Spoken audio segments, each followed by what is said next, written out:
दर्शक नेता एलेना चौहान र विष्णु सापकोटाको फेरि विवाद सुरु यता भन्छन् उनीहरू भने नेपाली दर्शक श्रोताहरूको भनाइ के छ भने उनीहरूले भने नाटक र नौटङ्की मात्रा गरिरहेका हुन्।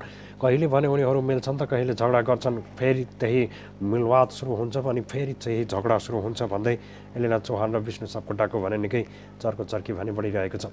तपाईँलाई के कस्तो लाग्छ त के साँच्चै भने एलेना चौहान र विष्णु सापकोटा मिलेर नेपाली दर्शक श्रोताहरूलाई बेवकुफ नै बनाएका हुन् त? तपाईँलाई के कस्तो लाग्छ, आफूलाई जस्तो लाग्छ त्यस्तै तरको कमेन्ट बक्समा आफ्नो प्रतिक्रिया व्यक्त गर्न भने नछुटाउनुहोला।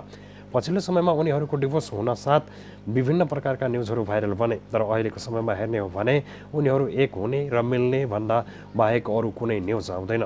आखिर यसको सत्यता के हो त्यो भने अझै पनि जान्न भने अझै बाँकी रहेको छ।